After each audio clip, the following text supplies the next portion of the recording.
Ei,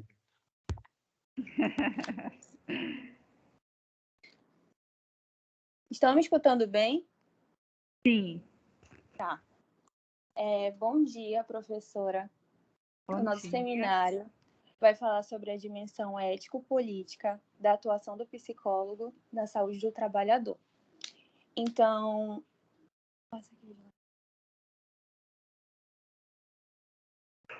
Ficou mudo ou você parou de falar? não, ficou mudo, mas voltou. Ah, tá. Tá ótimo. No início do capítulo, os autores vão falar sobre a diferença da ética e da moral, principalmente no contexto filosófico. Então, no contexto filosófico, para eles, a ética vai estar relacionada ao estudo fundamentado dos valores sociais que orientam o comportamento humano. Já a moral, ela vai estar ligada aos costumes e regras e convenções estabelecidas por cada sociedade. E tem também um compromisso ético da psicologia organizacional. No Código de Ética do Psicólogo consta questões que envolvem a responsabilidade social, a realidade política, econômica e cultural. Porque o papel do psicólogo dentro das organizações tem como objetivo garantir o bem-estar do trabalhador. E é nessas situações que o psicólogo se torna um mediador para conciliar os interesses tanto da instituição quanto do trabalhador.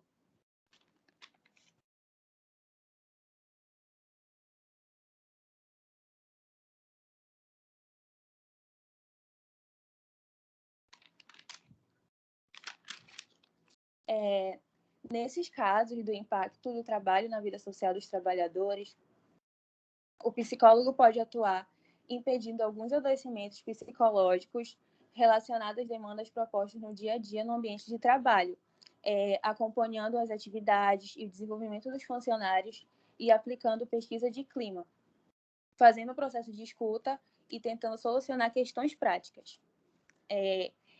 Eles viabilizam também, no ambiente de trabalho, a Política Nacional de Segurança e Saúde do Trabalhador, que, para que isso aconteça, toda essa questão de saúde, é também necessário políticas que certifiquem essas questões. E essa política tem como estratégia a integração das vigilâncias e estruturação da rede de atenção, estimulando a participação da comunidade, dos trabalhadores e o controle social, tendo como finalidade definir os princípios e estratégias a serem desenvolvidas por essas 3 esferas de gestão do Sistema Único de Saúde. Bom, professora, bom dia. Eu vou falar um pouco sobre esses 3 tópicos aqui, né? Eu vou começar com a OIT, que são os Objetivos de Organização Internacional do Trabalho. A OTI, ela foi criada em 1919 com o intuito de promover a justiça social, buscando oportunizar homens e mulheres a um trabalho decente e produtivo, frisando a liberdade, a equidade, segurança e dignidade, já que isso pode ser condições de mudanças para a superação de pobreza e redução das desigualdades sociais. As políticas de desenvolvimento no âmbito do trabalho elas buscam visar o desenvolvimento das ações de equidade, considerando estratégias de análise com base nos níveis de desigualdade. Então, basicamente, é visível que ainda há uma grande falta de recursos que oportunizam e proporcionam o bem-estar do trabalhador, né? Outro tópico aqui é a proposta de políticas públicas. As políticas públicas no Brasil, especialmente no âmbito do trabalho, elas quase nem sempre se pautarão pela tentativa de fornecimento da mão de obra farta e barata. Como um exemplo, a gente vê muitas pessoas que acabam optando por um emprego assim barato, né, por questões financeiras, por questão de sobrevivência praticamente. E as considerações finais. A gente fez esse pequeno texto aqui, né? Eu vou ler aqui, depois eu vou complementar. Ética e moral são muitas vezes tratados como sinônimos, embora não haja consenso entre os filósofos acerca da utilidade ou mesmo da necessidade dessa distinção. A psicóloga, a psicóloga pontua o Código de Ética Profissional acerca dos valores relevantes para as práticas desenvolvidas, no qual o psicólogo tem como papel viabilizar transformações da sociedade. Bom, o psicólogo, nessa parte da dimensão ética política, tem o papel de visar os interesses das empresas e dos trabalhadores, que é a peça fundamental de uma instituição, já que ela também pode viabilizar tanto as transformações da sociedade, porque, porque se uma empresa, por exemplo, tiver uma equipe adoecida, tudo desanda. Por isso que é necessário o processo de valorização do colaborador. É isso o nosso trabalho, professor. Perfeito, meninas. Muito obrigada aí pela apresentação de vocês, né? Então, vocês fizeram uma apresentação, uma introdução da importância de trabalhar as questões éticas dentro das organizações, né? Então, é a ética da empresa, é a ética do colaborador, é a ética do líder, né? Onde a gente precisa estar sempre cuidando, né? Como vocês apresentaram, existem as políticas e existem as ferramentas para que a gente consiga estar sempre monitorando como é que está essa Oi, professora. Né? E existe, né, como vocês apresentaram, as políticas e técnicas para que a gente possa estar aprimorando, né? Então, vocês falaram aí, por exemplo, do clima organizacional. Então, a gente vai ter posteriormente uma aula onde a gente vai aprofundar o tema e compreender o que é o clima e como a gente pode estar monitorando e desenvolvendo ações, né? Então, o clima ele vai estar cuidando justamente dessas relações, monitorando o que não está indo legal, monitorando o que precisa ser melhorado e também pontuando o que está indo bem para que a empresa tenha ali um termômetro das ações que ela precisa estar desenvolvendo, né?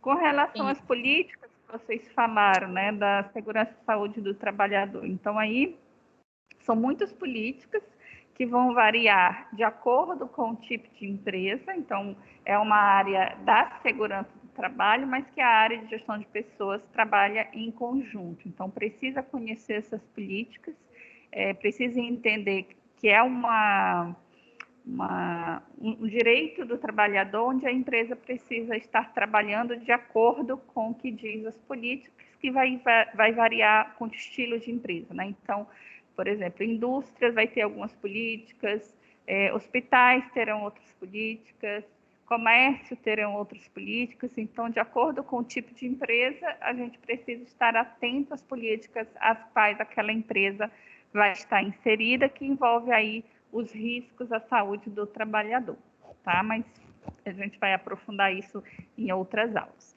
Então, muito obrigada, viu, meninas, pela apresentação de vocês. Tá bom, professora.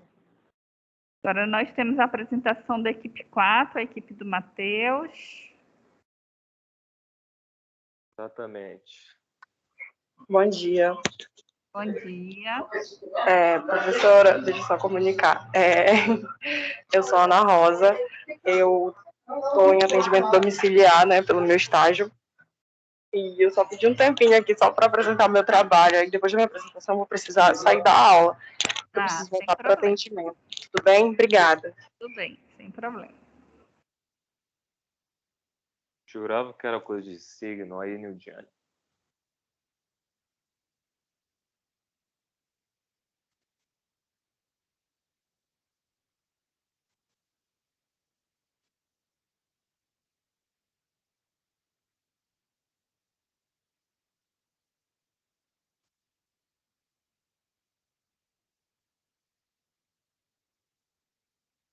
Agora na apresentação é a Ana Rosa, Matheus e quem mais? A Vilma, a Carolina e a Stephanie. Tá. E a Nilde. Exatamente, também. E a Nilde.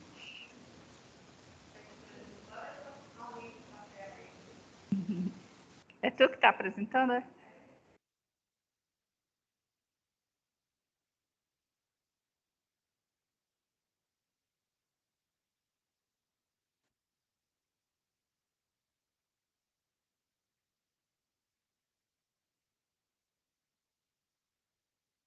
calma aí, volta lá para a primeira parte, para cá. Aí, bom, professora, você está me ouvindo?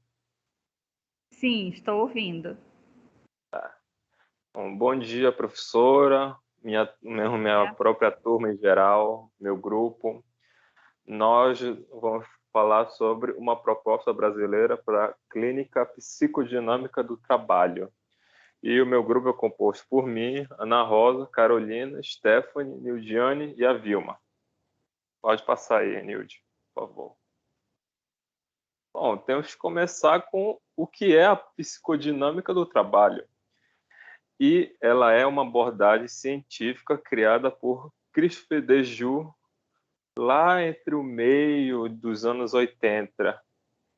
E ele foi fortemente construído com referência teórica da psicopatologia, até evoluir para uma teoria própria, por volta lá de 1993, quando o objeto principal do estudo passa a ser a saúde e não mais a doença do trabalhador. E, basicamente, o que ela teoriza, o que ela propõe? A psicodinâmica do trabalho, ela busca investigar o sujeito, o trabalhador, abrindo um espaço de fala para ele sobre como é que ele se relaciona com o meio, com o seu patrão, com os seus colaboradores, com seus companheiros de trabalho, contando mais sobre o que faz sofrer na sua área de trabalho, se tem alguma coisa externa, se tem alguma coisa envolvendo alguma rixa entre outro trabalhador, alguma rixa com o próprio patrão. E ele basicamente fala que o trabalho ele tem que ser visto como uma atividade, não uma obrigação, que exige a criatividade, a originalidade e a cooperação entre os trabalhadores, pois ele tenta levar esse trabalhador a construir, solucionar esse sofrimento, começando a ver esse trabalho não só mais como eu preciso ganhar meu ganha-pão, eu preciso ter um trabalho só para cuidar da minha família, cuidar da minha casa. Não, ele precisa ter o gosto por esse trabalho. E é isso que a psicodinâmica do trabalho foca. É contigo, Ana Rosa. Primeiramente, bom dia a todos, né? E obrigada desde já pela oportunidade. Eu vou falar um pouco sobre a inteligência prática, né? O que é essa inteligência prática? A inteligência prática, ela se caracteriza pela astuciosidade, a engenhosidade. E dentro da psicodinâmica, ela vem mostrando a astuciosidade de resolver certos conflitos ou problemas entre esses trabalhadores ou entre o trabalhador e a instituição, onde fica meio inviável para o trabalhador quando ele chega para o psicólogo e conta seus sofrimentos do seu trabalho, os adoecimentos que aquilo está lhe trazendo, né? Então, ele vai trabalhar em uma forma de resolver esses problemas o mais rápido possível, onde tanto saia o trabalhador, ou então se o conflito for entre o trabalhador e a entidade que ele trabalha, ou o trabalhador e outro colaborador, seja resolvido o mais rápido possível, e onde todos dois saiam satisfeitos. E junto com a inteligência prática, a gente vem falando um pouco sobre o contexto de cooperação, né? Que é a cooperação entre esses indivíduos, para que esses conflitos sejam resolvidos de uma forma imediata e que não se perdure durante um tempo onde gere mais adoecimento, sofrimento a esse trabalhador. E sim que seja resolvido para que, como o Matheus disse, o trabalho não pode ser uma obrigação, e sim uma atividade, onde aquela pessoa que está inserida naquele meio tenha satisfação em realizar essa atividade, e não um cansaço, ou então até mesmo adquirir certos transtornos nesse meio. Pode passar.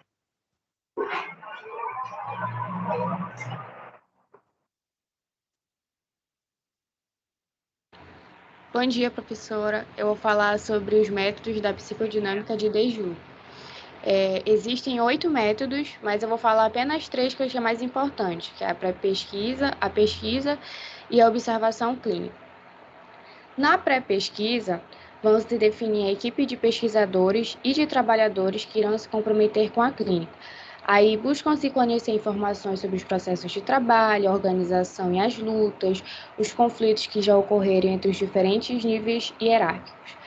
Já a pesquisa, o que vai acontecer? Os pesquisadores eles se apresentam e o tema da pesquisa é explicitado. Deju fala que é melhor solicitar aos trabalhadores que falem sobre os fatos que levaram à demanda, questionando-se sobre o que pensam, como interpretam, o que podem dizer e qual opinião tem sobre os fatores gerados de relatos de sofrimento no trabalho. Já na observação clínica, ele diz que é eminentemente subjetiva.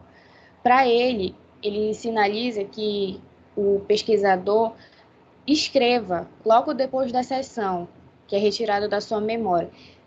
Ele diz que é melhor os trabalhadores reescrever os comentários e depois articular as falas sobre o sofrimento no trabalho com a sua interpretação, que é subjetiva. Ele sugere que o pesquisador recorra às gravações das sessões ou anotações feitas durante a sessão. Ele deixa bem claro que a observação clínica não é uma transcrição ou um relatório. Ele disse que é uma narrativa dos trabalhadores comentada pelo pesquisador, que, segundo ele, é a mais interessante para a discussão. Pode passar.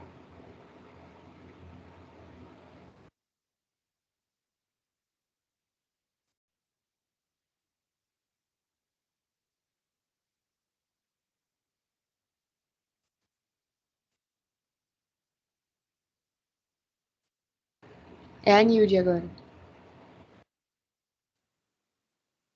Dá para ouvir agora?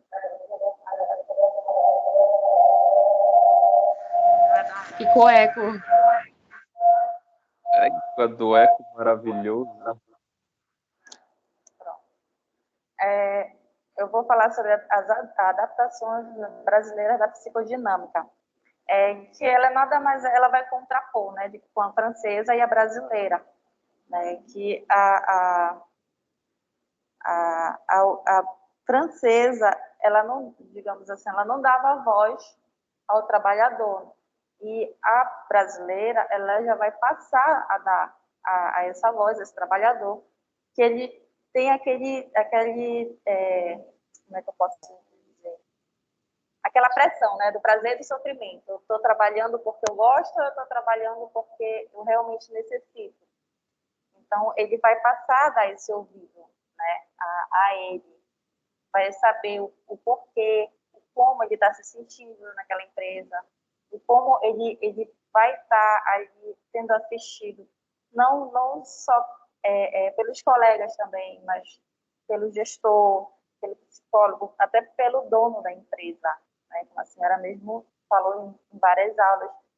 Tem que saber como aquele colaborador está se sentindo ali, para saber se ele realmente está sendo acolhido pelo psicólogo e como está o ver dele da empresa, né? Como é que ele está vendo aquela empresa, se ela está sendo boa com ele e está dando oportunidades a ele ali dentro, né? Para que ele consiga ter aquele prazer, não só aquele sofrimento de eu vou trabalhar, eu estou indo para um lugar que eu não quero, como tem muita gente que acorda e eu ouço muito isso.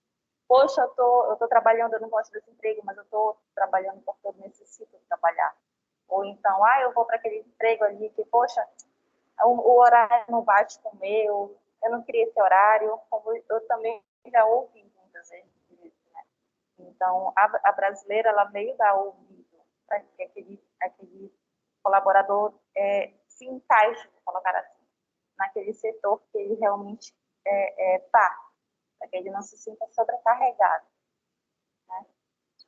Aí eu vou passar para os métodos, para Stephanie, se não me engano. Estão ouvindo? Sim, agora sim.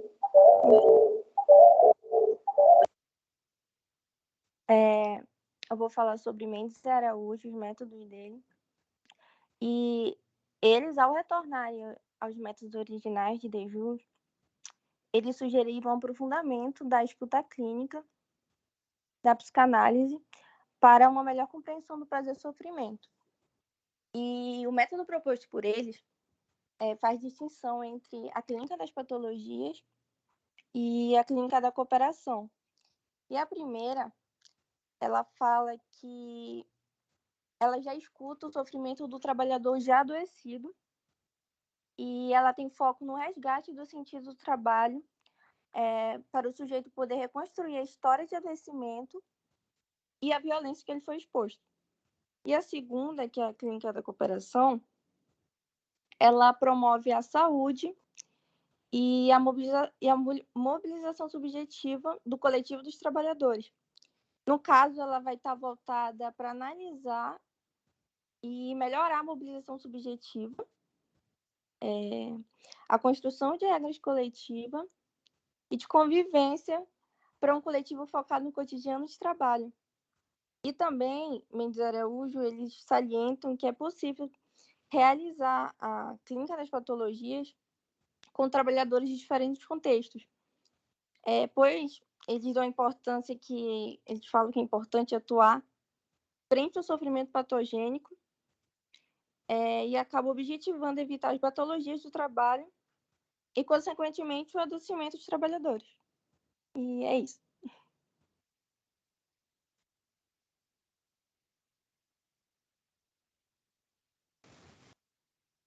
Pode passar, Nilde. Bom dia, professora. Eu vou falar um pouco sobre a psicodinâmica francesa brasileira. Na verdade, é uma complementação do que a Nilde falou.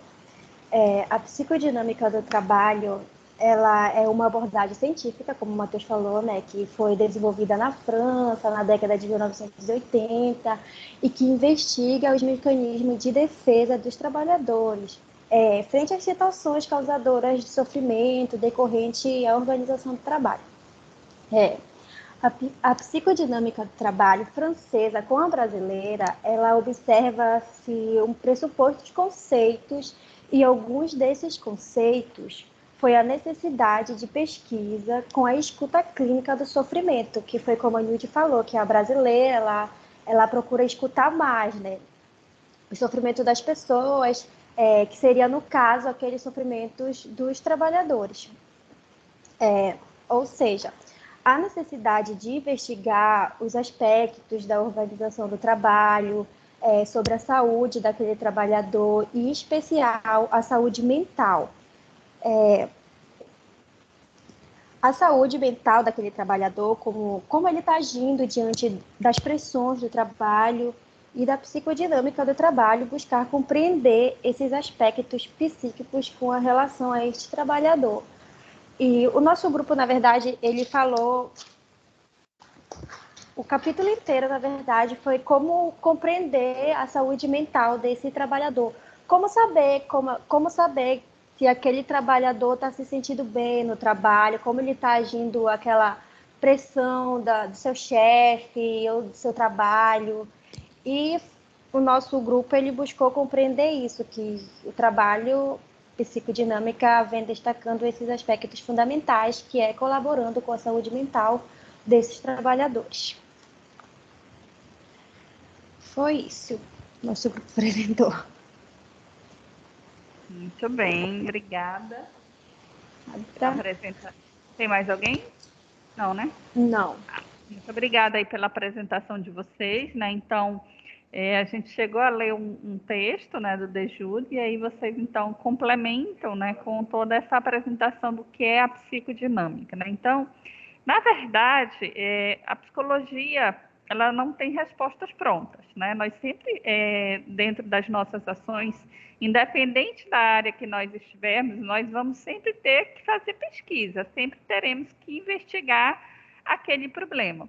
E dentro das organizações, em geral, as empresas já querem né? Elas te contratam para identificar o problema, na verdade elas nem querem identificar, elas já te chegam com um problema, né? Eu estou com um problema disso e eu quero que você faça isso. E, na verdade, não é dessa forma, né? Eu não posso chegar com uma resposta pronta, por quê?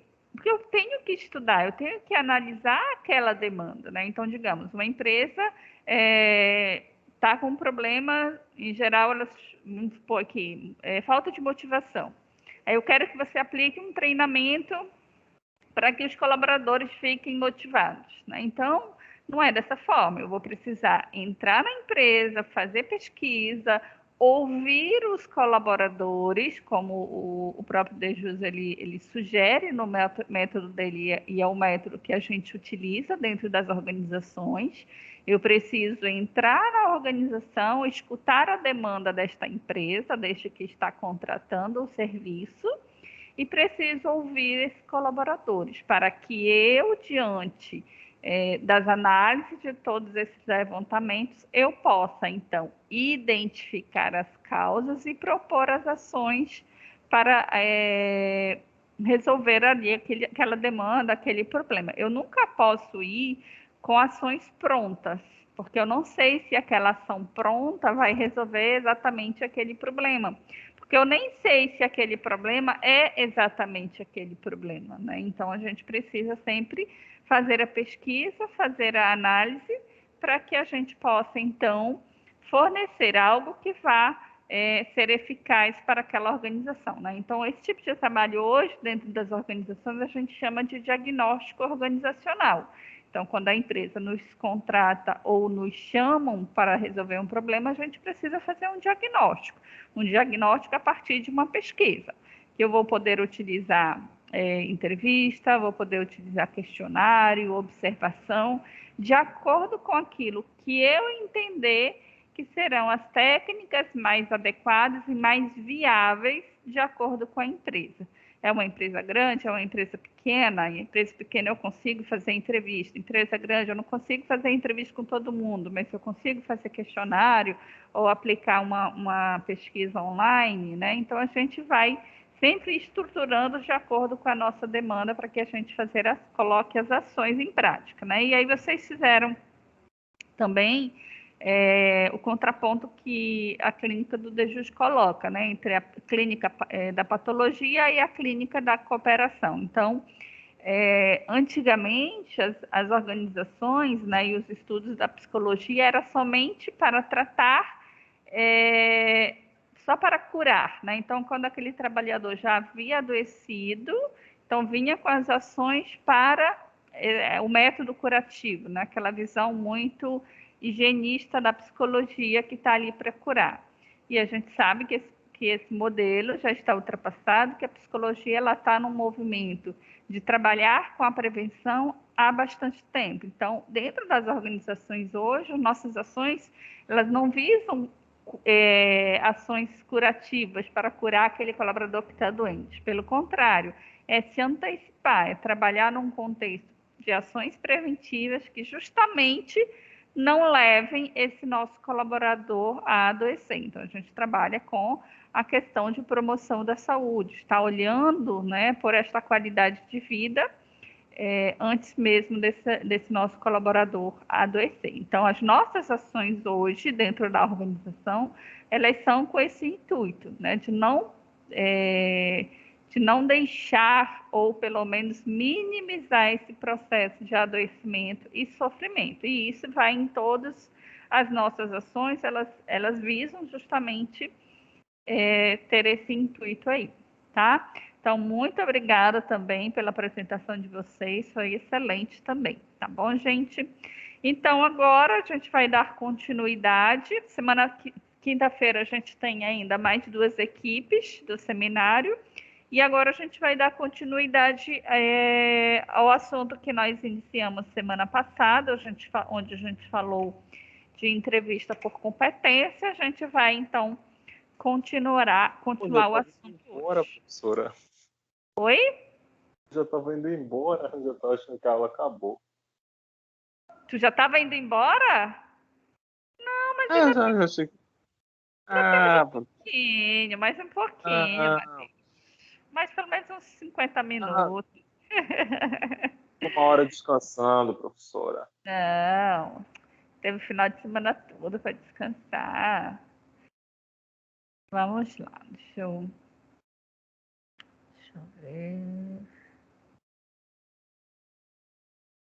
Agora eu não lembro qual dos dois esses slides, mas acho que é esse. Deixa eu ver se é esse.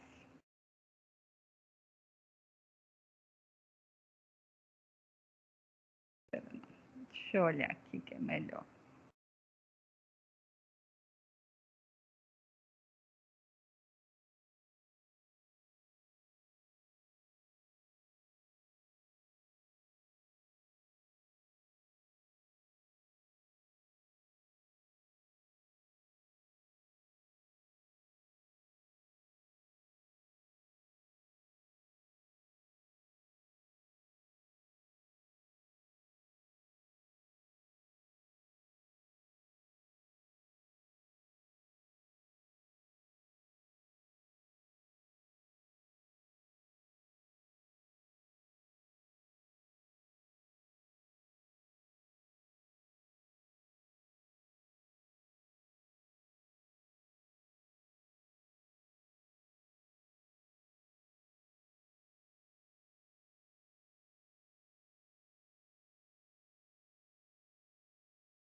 Bom, então, semana passada nós iniciamos, né, a entrevista por competência. Então, o conceito, né, do que é essa competência? É um conjunto de conhecimentos, habilidades e atitudes que são os diferenciais de cada pessoa e tem reflexo em tudo que realiza. Então, este conceito de competência, ele precisa estar muito bem organizado e muito bem estruturado na nossa cabeça para entender o que é competência. O que Maria Odete Rabalho, que é uma psicóloga que difundiu esse conceito aqui no Brasil, o que ela diz, né, sobre o que é essa competência? Então, uma pessoa competente dentro dessa percepção, ela precisa ter 3 coisas. Conhecimento. O que é o conhecimento? É aquilo que a gente adquire, seja de modo formal, dentro de uma sala de aula, fazendo curso, fazendo faculdade, seja na vida por meio de aprendizagens, né, de trocas, tá? Conhecimento é aquilo que eu sei, aquilo que eu adquiro, ok? Habilidade é o meu saber fazer. Então, eu pegar este conhecimento que eu tenho e praticar, conseguir desenvolver, conseguir fazer. E a atitude está relacionada à nossa questão comportamental, que é o nosso querer fazer. Então, como assim, professora? O que é que isso tem a ver? Se eu estou fazendo uma seleção com foco em competências, eu preciso, então, analisar essas 3 questões dentro daquele meu candidato. Aquele candidato, ele tem conhecimento suficiente para desenvolver aquela função? Ele tem habilidade para desenvolver aquela função? E ele tem atitude para desenvolver aquela função? Ah, professora, mas ninguém nunca está 100% pronto. Verdade. Mas vai ter momentos e vai ter funções que eu vou precisar, sim, fazer uma seleção visando essas 3 esferas. E visando também aquilo que é muito importante eu ter naquele meu colaborador.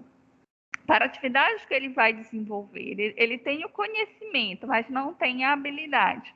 A minha empresa está disposta a fazer o treinamento para que ele desenvolva a habilidade? A minha empresa está disposta a ensiná-lo para que ele desenvolva a habilidade? Se sim, ok. Se não, eu tenho que repensar. Ele tem conhecimento, ele tem habilidade, mas não tem atitude, ele não quer fazer, né? A parte comportamental dele é extremamente comprometida.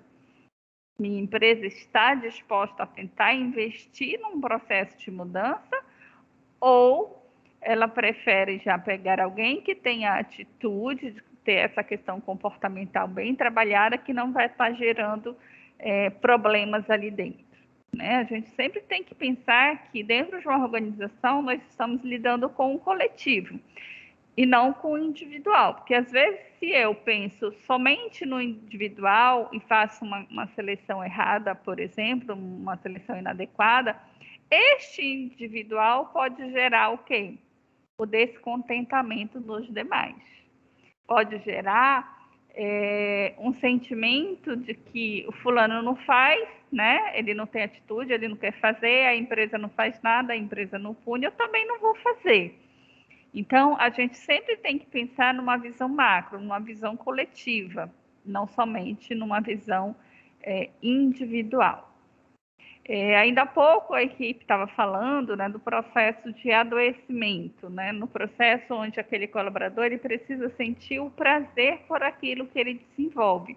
Às vezes, uma atitude que o colaborador não tem é porque ele está justamente numa atividade que não tem nada a ver com aquele perfil dele, ele não gosta daquilo, né? Então, aquela atividade para ele é um grande sofrimento. Então, se é um grande sofrimento, provavelmente ele não vai ter realmente atitude, porque ele não vai estar desenvolvendo algo que lhe dê prazer.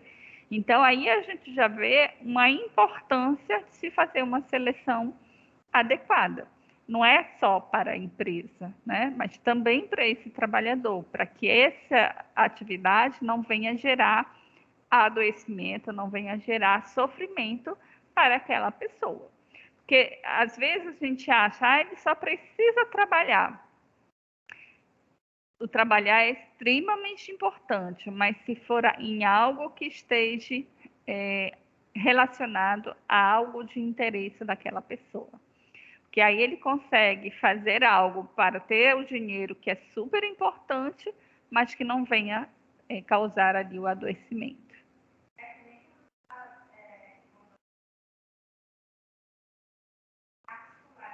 Uhum.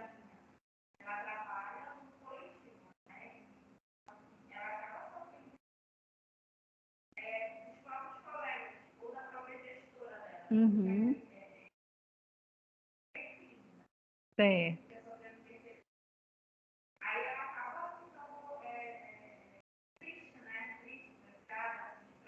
Uhum.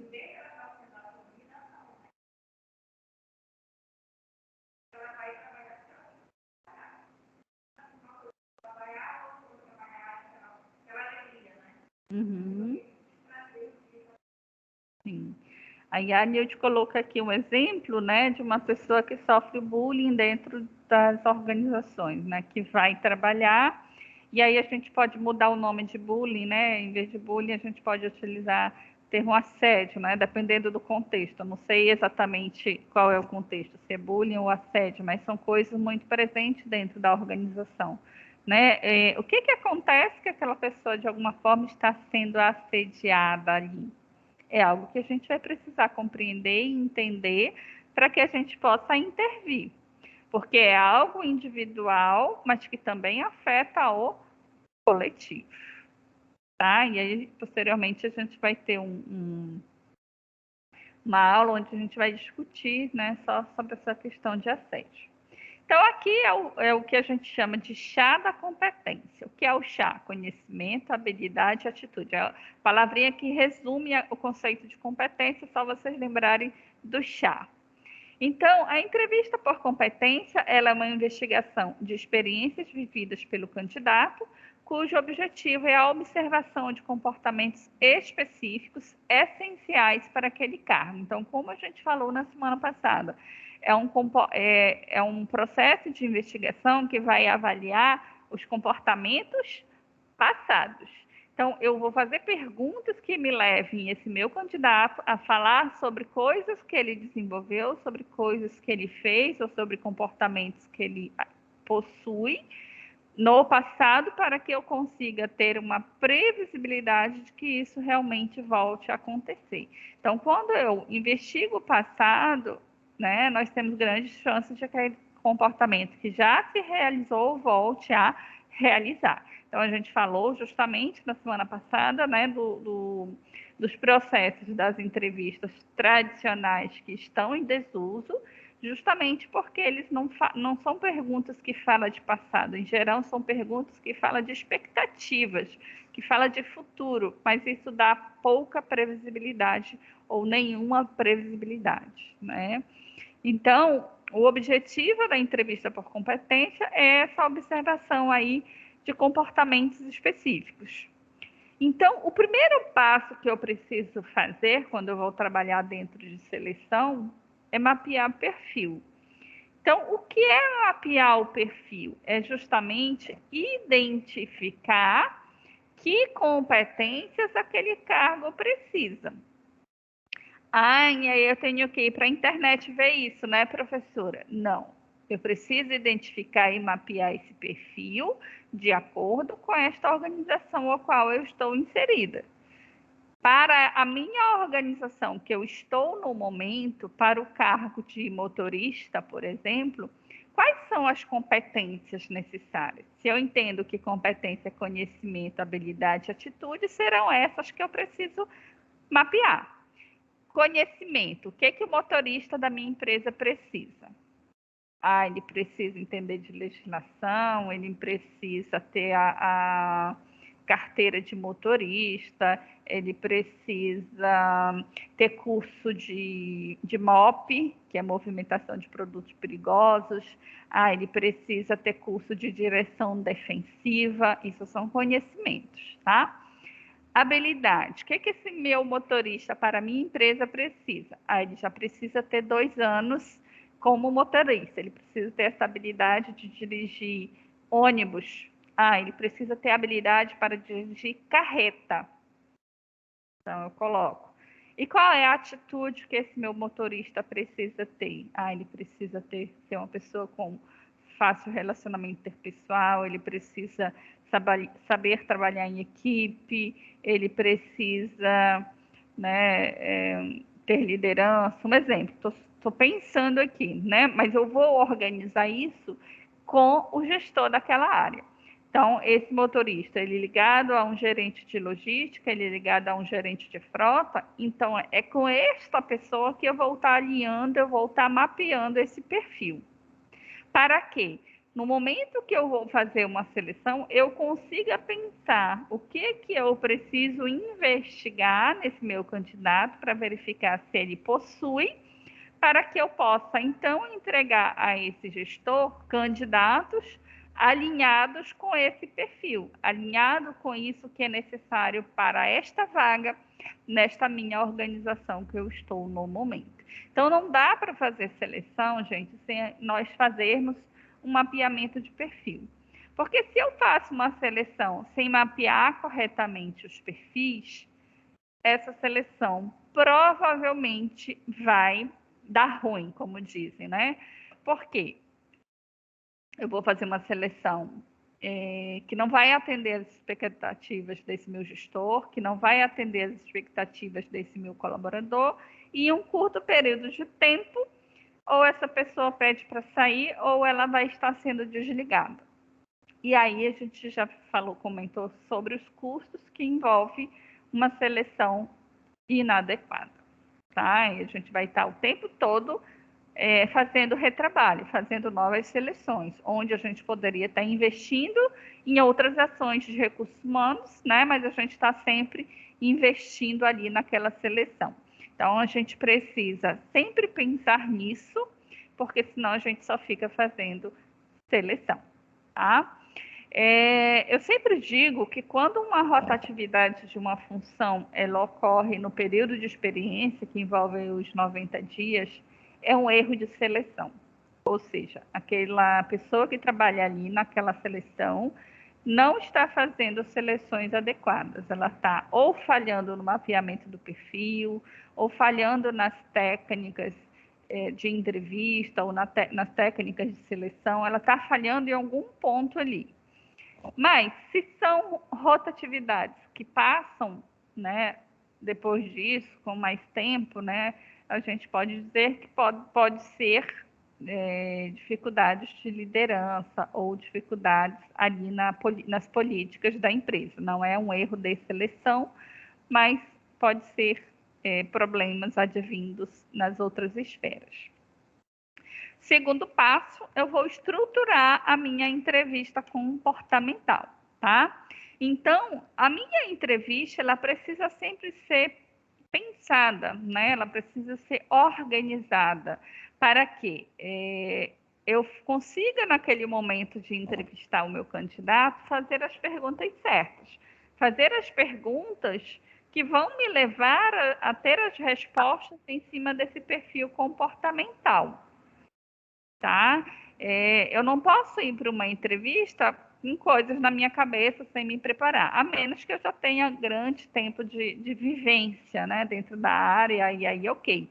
Mas quem está começando precisa sempre organizar a sua entrevista, pensar nas perguntas que me levarão às respostas daquele perfil que eu estou buscando naquele meu candidato.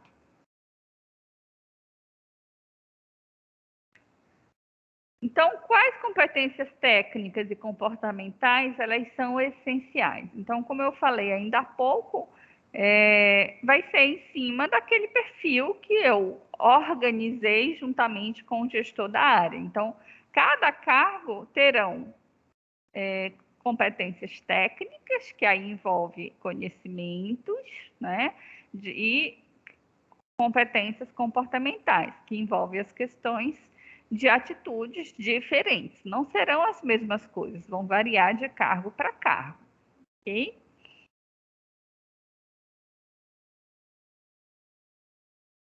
Tá, aqui é um exemplo, na verdade, de um anúncio, mas a gente já comentou sobre a questão de anúncio em outros momentos. Aqui eu coloquei alguns exemplos de competências, né, que a gente pode pensar em termos de competências comportamentais, né? Agilidade, criatividade, equilíbrio emocional, estratégia, flexibilidade, foco em resultados, comunicação, cooperação, espírito de equipe, proatividade, relacionamento interpessoal, rendimento sob pressão, resistência à frustração, saber ouvir, organização, liderança, foco no cliente. São alguns exemplos, mas eles não podem ser algo generalizados para tudo que é cargo da minha organização. Eu preciso ter coerência nessas competências que eu vou estipular juntamente com esse meu gestor para o cargo. Precisam ser competências que realmente sejam competências essenciais para aquele cargo. O que quer dizer uma competência essencial? Quer dizer que sem aquela competência, a pessoa não desenvolverá a atividade da melhor forma. Então, é aquilo que é imprescindível, é aquilo que não pode faltar naquele candidato para aquele cargo. Ok? Então, nós falamos também que nós precisamos fazer a entrevista comportamental, ela precisa ter perguntas estruturadas, ou seja, perguntas que me levem a ter as respostas de acordo com aquelas competências que eu estou investigando. Ela precisa ser perguntas abertas e específicas, que quer dizer pergunta aberta. Pergunta aberta são aquelas perguntas que permitem o meu candidato falar. Né? Perguntas fechadas é aquela que dá aquelas condições de sim ou não, né? E aí, sim ou não é uma pergunta adequada, porque vai restringir a resposta daquele meu candidato. Então, precisa ser perguntas abertas, ou seja, que incitem, né, que provoquem ali aquele meu candidato a falar. Que não dê aquela somente opção sim ou não. Tá? Então, entrevista comportamental, ela precisa ser perguntas abertas. Perguntas situacionais, ou seja, que falem de situações, que falem de momentos que a pessoa tenha vivenciado. Verbos de ação no passado, né? Porque aí vai fazer com que esse candidato rememore, lembre de situações que ele tenha vivenciado, para que, então, eu possa ter as previsões dos comportamentos que ele terá no futuro. Então, é o que a gente chama de CAR, né? As minhas perguntas, elas precisam ter um contexto, uma ação e um resultado. Tá? Então, investiga a experiência passada vivenciada pelo candidato e quais serão as soluções dadas por ele. Então, vamos pensar. Quando eu falo em contexto, me conte uma situação.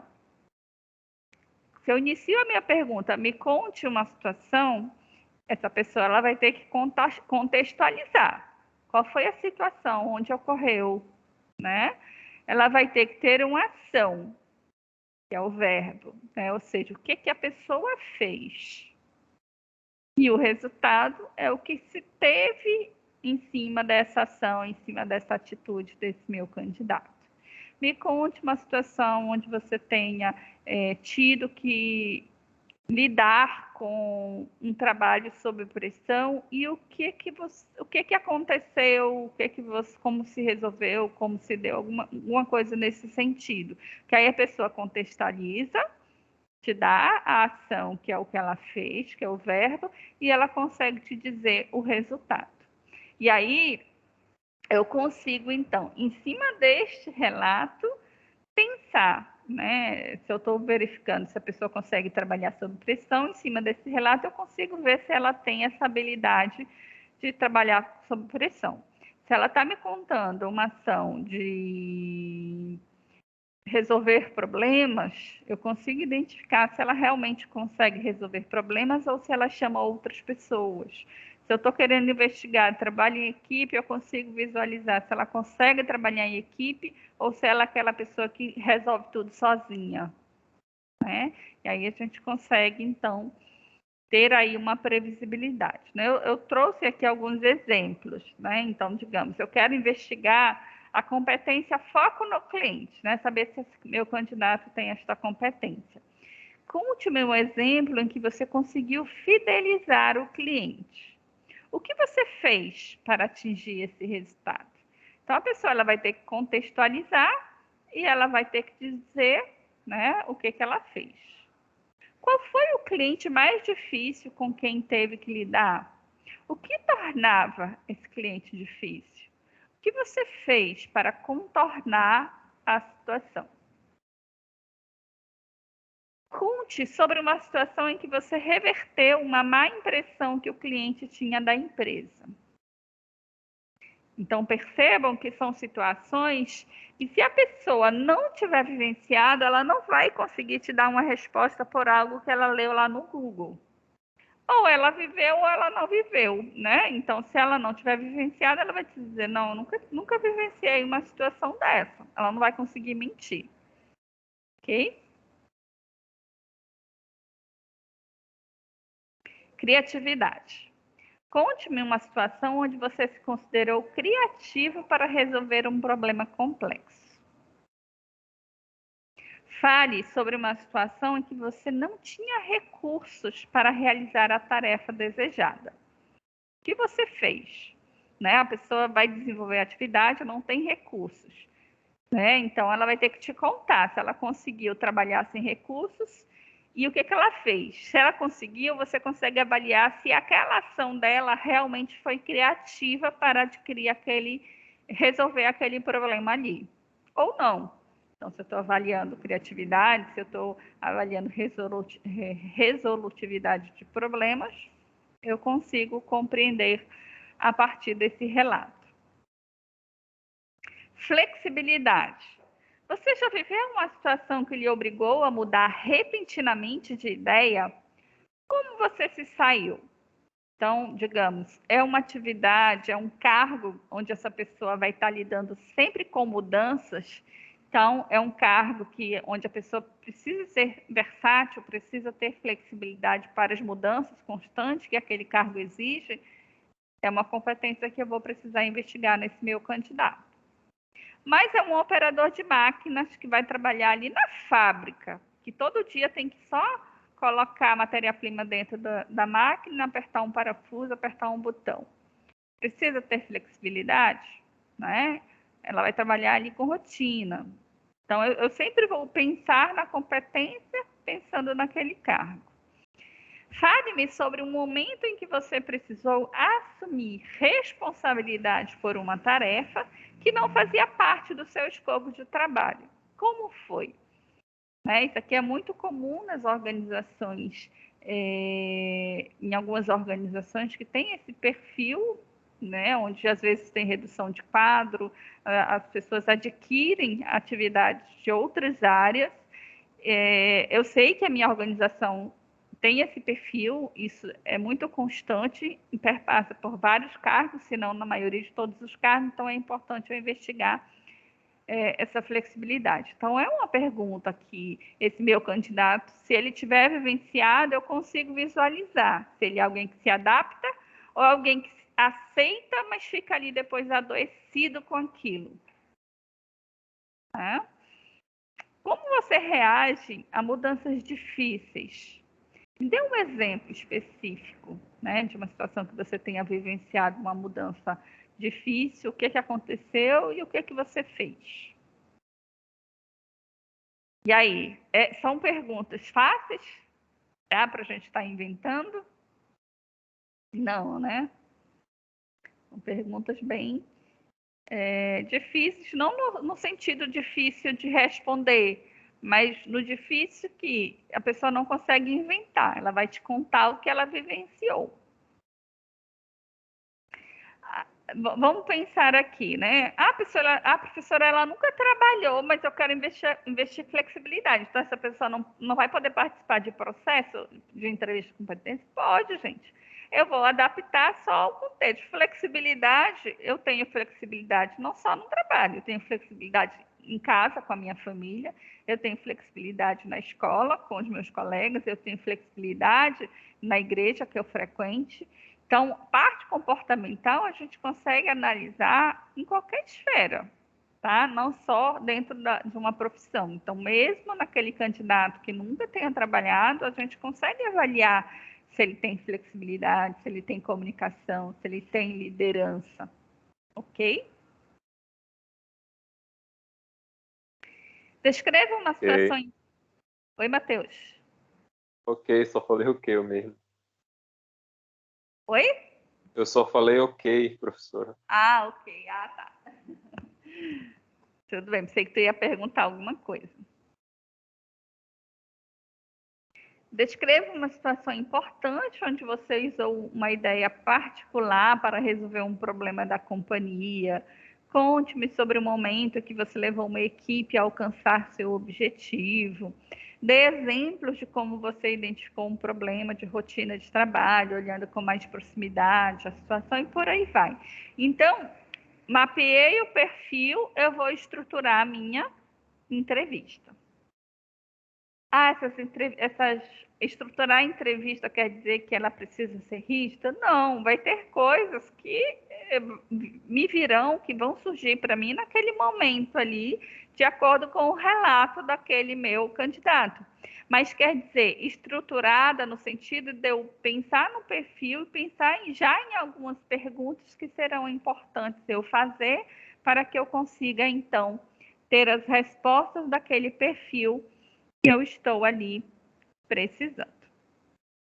Como que a gente inicia o processo de uma entrevista? Então, é sempre muito importante a gente iniciar com um quebra-gelo. Que é isso? Deixar aquele meu candidato mais leve, mais descontraído, para que ele não... A situação de entrevista por si só já é ansiolítica, né? Já deixa a pessoa ali ansiosa por aquele momento, né? Ela vai com a expectativa de conseguir um emprego.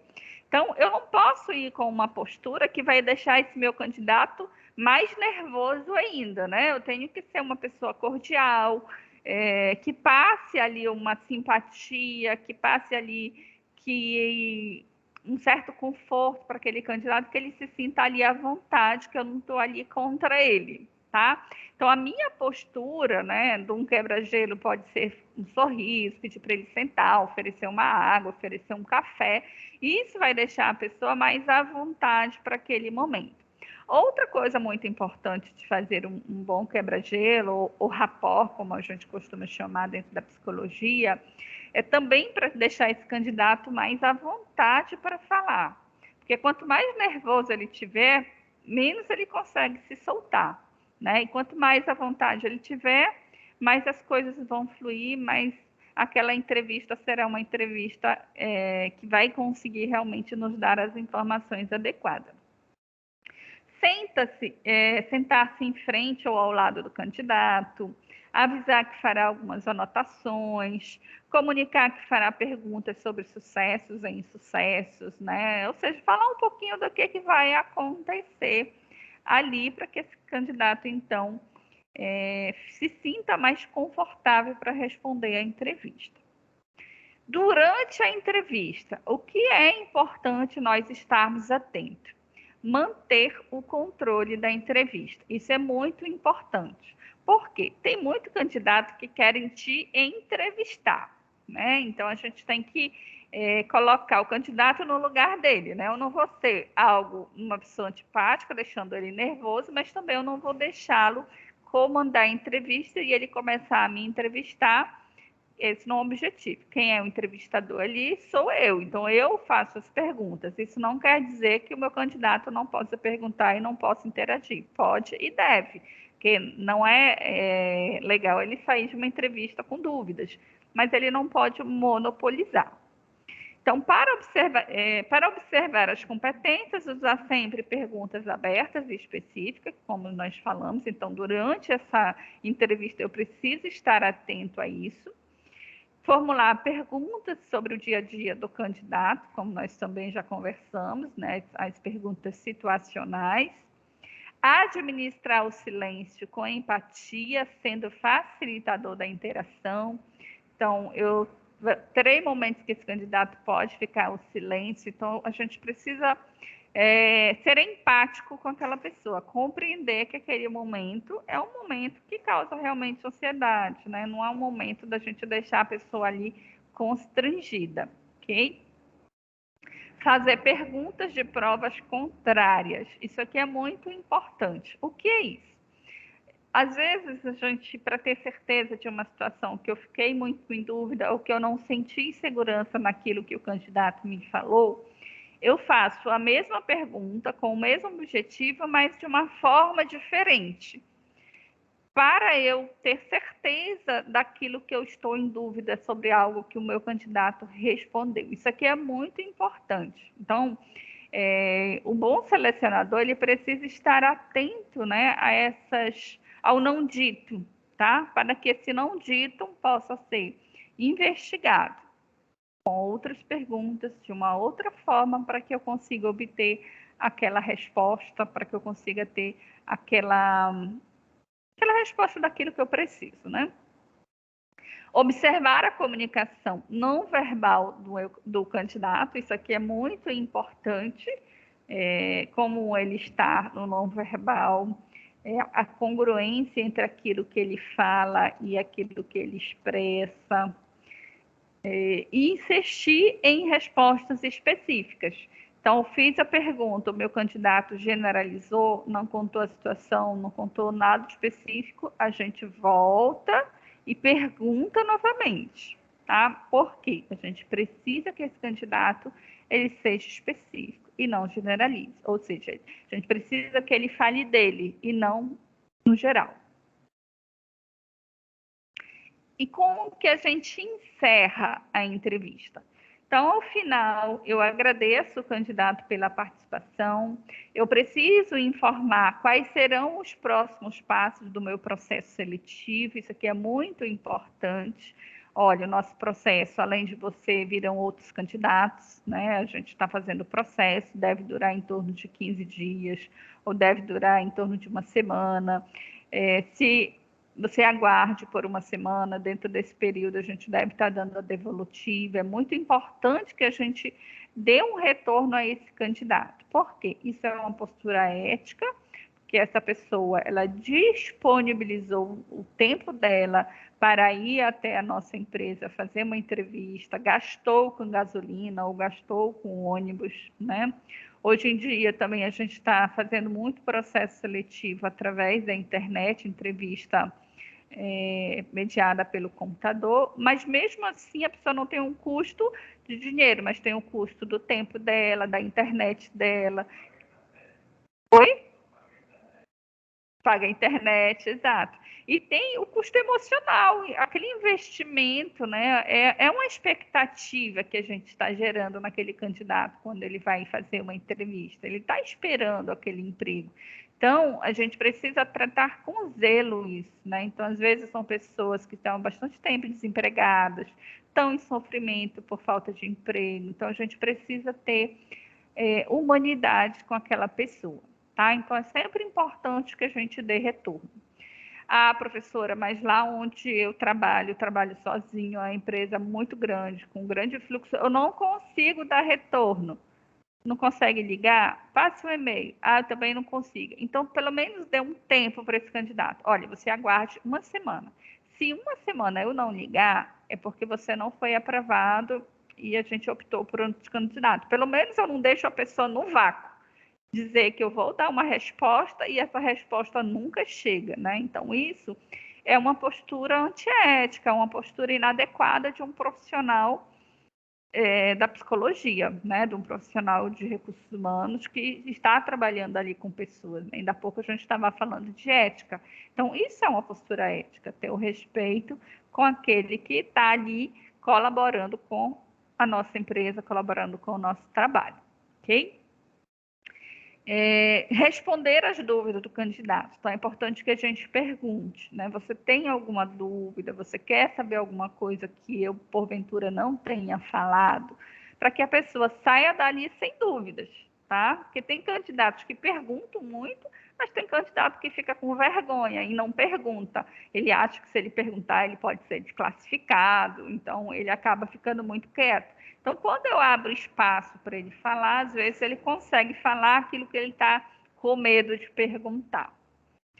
E encerrar a entrevista com simpatia, né, desejando sucesso, né, fazendo ali, agradecendo aquele momento, né, porque foi alguém que contribuiu com aquele nosso trabalho. Então, a entrevista eu preciso pensá-la no início, no meio e no final, ok? Alguma dúvida, gente? Até aqui eu estou falando bastante, né? Estou dando tempo aí para vocês perguntarem. Está tranquilo? Está claro? Alguma dúvida? Não? Tá de boa. Tá bom. Bom, então agora a gente vai praticar, construir e simular uma entrevista. Na verdade, eu quero que vocês pensem, cada um pense em uma pergunta, não precisa ser muitas, tá? Eu vou ler aqui esse perfil desse anúncio. E aí eu quero que vocês pensem, né, pelo que vocês já conhecem, pelo que a gente comentou, o que vocês acham que nesse perfil é necessário. Então, em cima dessa competência que vocês acham, pense aí numa pergunta, tá? Deixa eu pôr o meu óculos, que está bem pequenininha essa letra. Vou ler para vocês.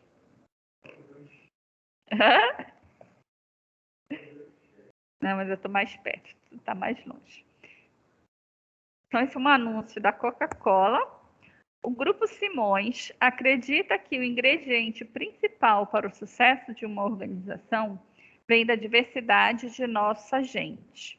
Por isso, adotamos o programa de valorização da diversidade e inclusão para garantir uma cultura inclusiva em nossos times, independente de cor, gênero, deficiência ou idade. Aqui na nossa empresa, todo mundo é bem-vindo. Vaga: analista de RH pleno. Empresa: Compar Matriz. Local: Belém. Ensino superior cursando em psicologia, administração, contabilidade ou áreas afins. Conhecimento técnico em recrutamento e seleção, treinamento e desenvolvimento, indicadores e administração de pessoal. Acesse o site do Grupo Simões e avalie se você tem todos os pré-requisitos profissionais para a vaga de analista de RH pleno. Aí eu acessei lá, essa aqui foi um processo, uma vaga recente, tá?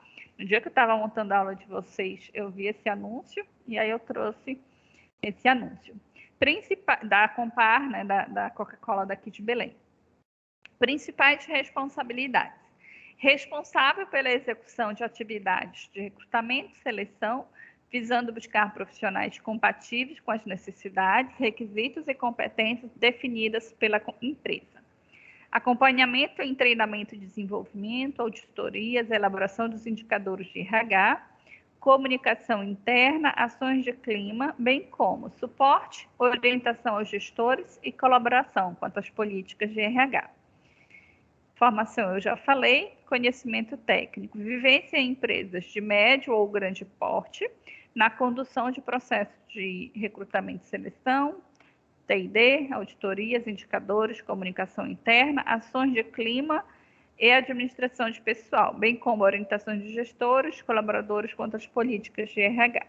Experiência de no mínimo 6 meses na função, pacote Office e Excel intermediário. Então, a gente percebe que quem elaborou esse anúncio, ele acabou sendo repetitivo, né? Às vezes, a gente precisa ser mais objetivo quando a gente vai redigir um anúncio, tá? Ele acaba repetindo em responsabilidade, em conhecimento, mas eu não alterei. Como estava, eu coloquei aqui.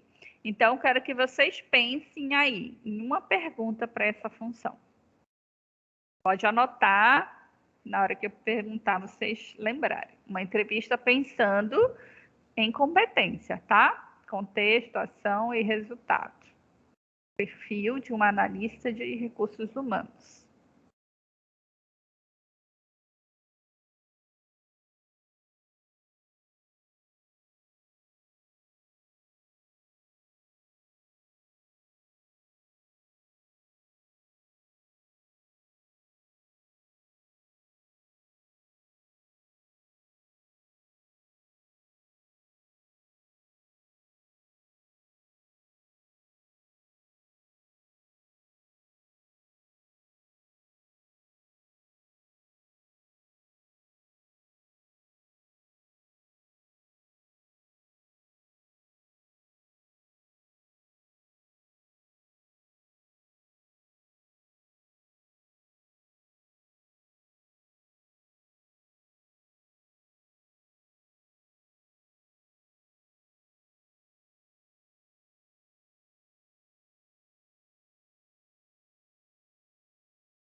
E aí, já? Quem pode compartilhar? Emerson. É Emerson, né? Anderson. Conseguiu pensar numa pergunta?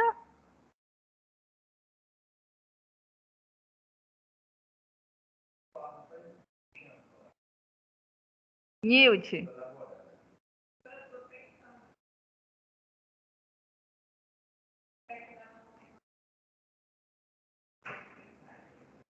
Cristiano.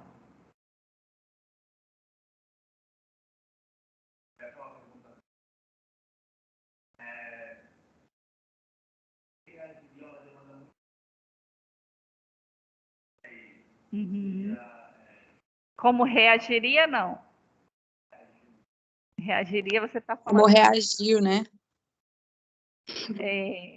Você pode pensar assim, como você já trabalhou com grande demanda?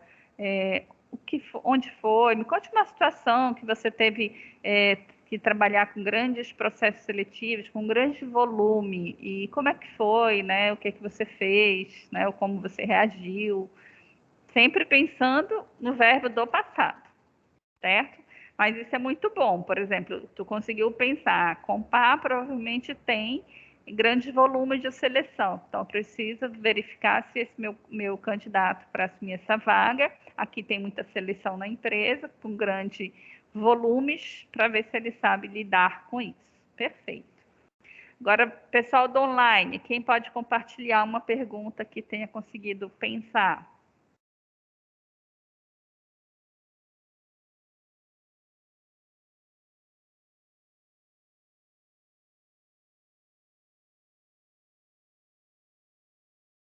Matheus?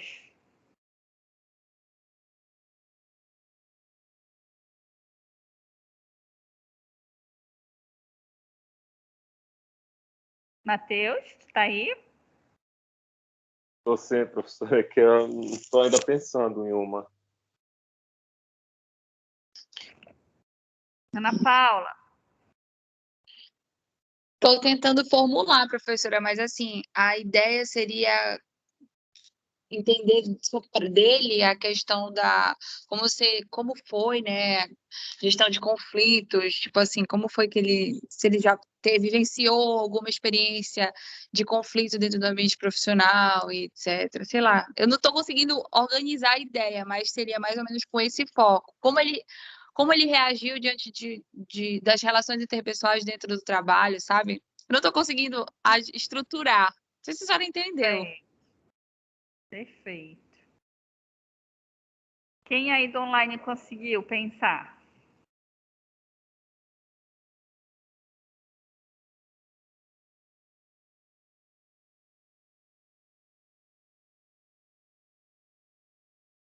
Carolina?